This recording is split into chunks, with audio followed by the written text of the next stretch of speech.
Nakapalo mo ito, nakapalo mo. Ano? Hello guys, dito kami sa Aparton Falls. Napakaganda dito. Gagandang.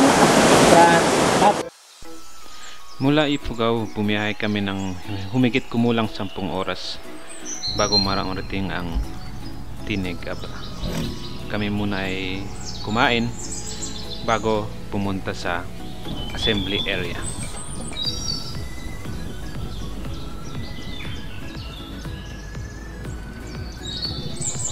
At syempre, bago sumabak sa adventure ay may konting briefing muna.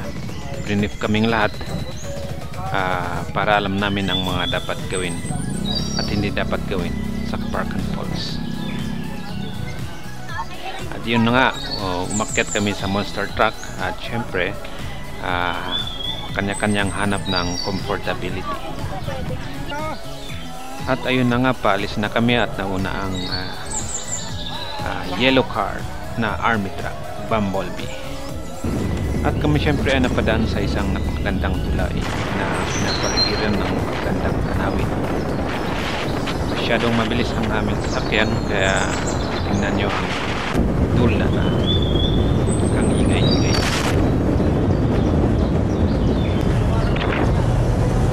Nadaanan din namin ang mga tanawin na ito at ilang oras na kami ay naglalakbay sa sementadong daan na ito.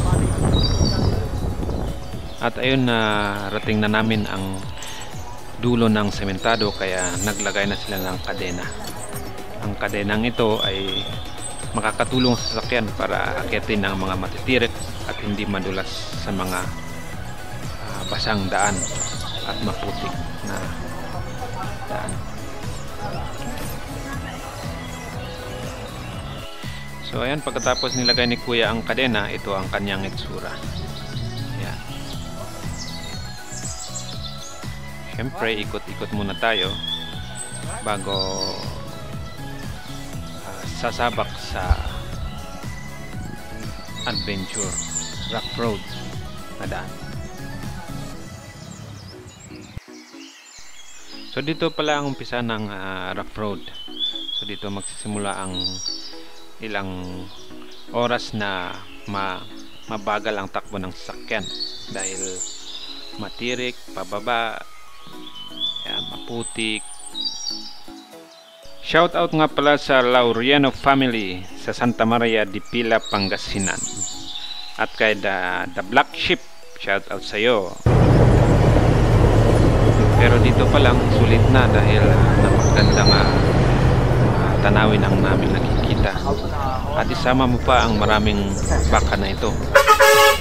Napakaamo. Ayan. Ayaw umalis yung isa, kaya binusinahan ng malakas.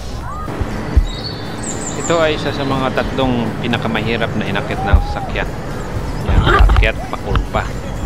So ayan, nagsisigawan ng mga kasama ko para bang mabaliktad ang sasakyan. Pero dahil ito 6x6, syempre nakakit siya na walang hirap. Yan.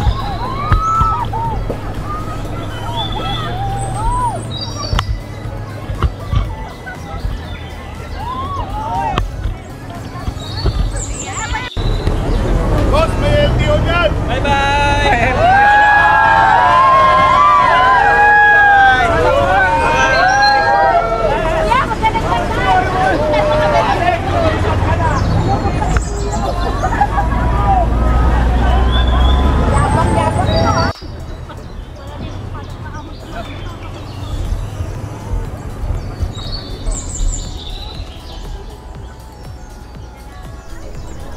Ito naman ang isa sa mga pinakamahirap na pababa, yung pababa na pakurba.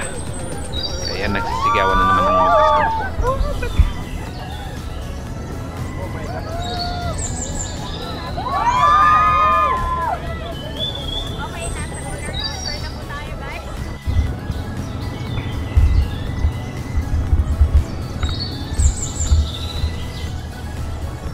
At ayan na nga, nakikita na ko ang senyales na nakarating na kami sa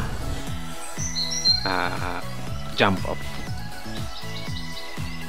Yan. So ito ang dinaanan namin bago namin marating ang start ng walking or hiking namin. So mula dito, bababa kami ng mga more than 20 minutes bago marating ang falls sa pinakababa niya. Yan. So ang falls, bababa sa ilog na yan. Siyempre, picture-picture muna bago bababa. At ito na nga, nagumpisa na kami ang bumaba. Bilib ako sa isang bata na babae na kaya nilang mag-hike. Ayan. So inakyat namin ang pababa na yan. Yung iba, paakyat na yung iba. Kami naman ay pababa.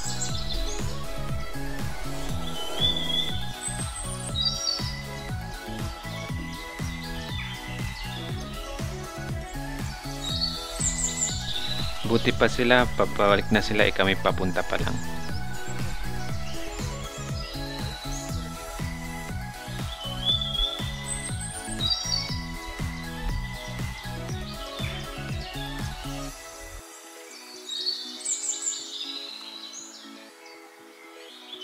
Ayan, so welcome to Kaparkan Falls. So wala nang intro-intro. Explore na natin ang Kaparkan Falls.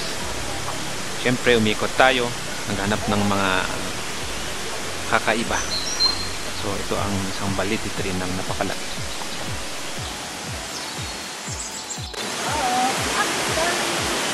So ayan, so mula baba, inakyat natin ang falls punta sa taas. So dapat i-explore natin, i-enjoy natin ang falls. Sadyang napakaganda. Ito ay mga nature na hindi mo nakikita kung saan.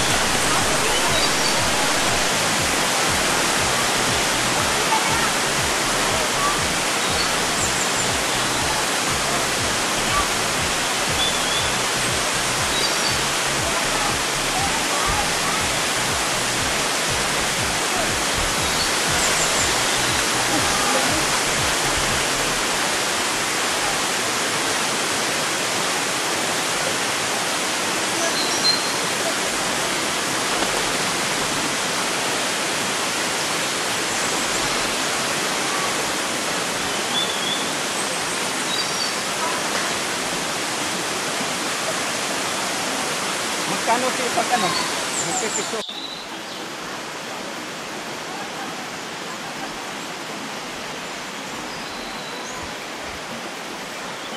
At sa paglilibot natin, marami tayong nakita. Napakagandang design ng mga stone, water. At syempre, marami ding magagandang kasamang pumasyal dito. So, ayan.